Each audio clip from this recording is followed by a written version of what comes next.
Alrighty, guys, y'all see this? This Dodge Durango with the 5.7 Hemi. Guys, this thing had a ticking. Let me ask you this. All you mechanics out there that work on these, you can see new stuff. Came from another shop. Look, they even use orange RTV.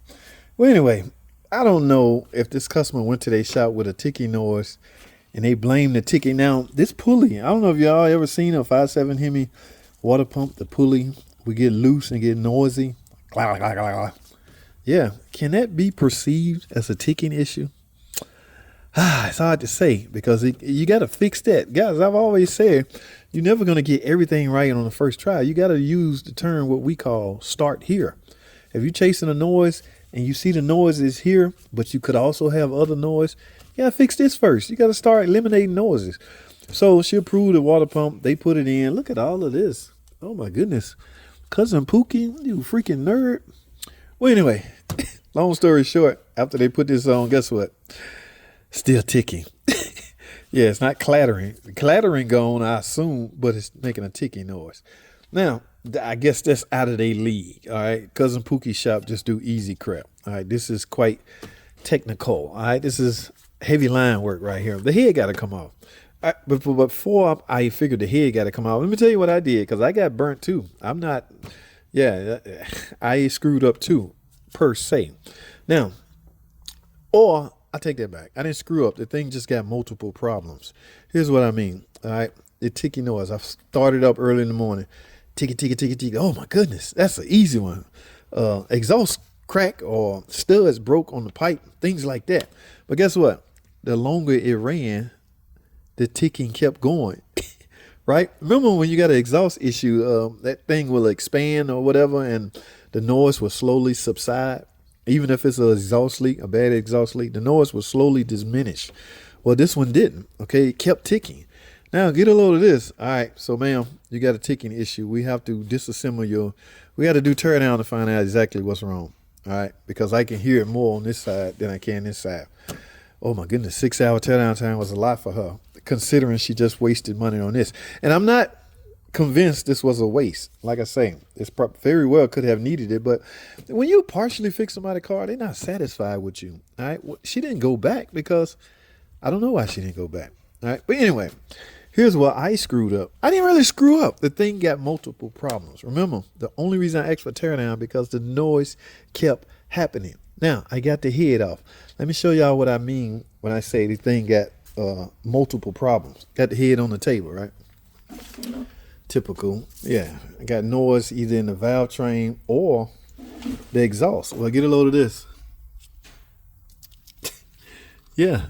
The exhaust stud is in fact broken. All right.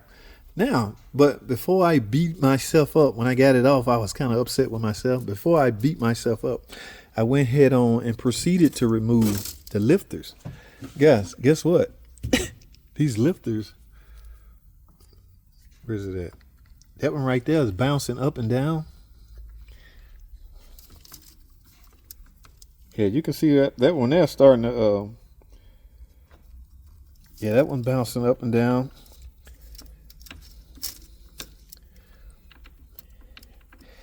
This one bouncing up and down. In other words, long story short, the lifters, ooh, yeah, that's the one I felt first. And I was relieved because I didn't want to believe that the exhaust manifold stud being broke was causing that continuous tick and misled me to believe that it wasn't valve train. All right. So yes, a car, a vehicle, an engine can have multiple problems. Just got to go tackle them one by one, I guess. All right. I've been doing this for over 2 decades. It's hard there's really no strategic way to go about it. You just got to wing it and go start somewhere. Have a starting point. All right. Yeah. We never have head gasket issues, but this one right here bouncing up and down. You know what's crazy? I don't see scratches on the right here. I don't see scratches on here, which means I may have saved the cam. All right, I don't have my borescope with me, but tomorrow I'm going to bring that thing back to work. I had to use it for something else. And before I commit to doing a freaking camshaft, because, oh, my God, y'all know how long that cam is. It's good. Oh, my God. Yeah, if I don't have to, guys, I don't just do camshafts just because I'm doing lifters.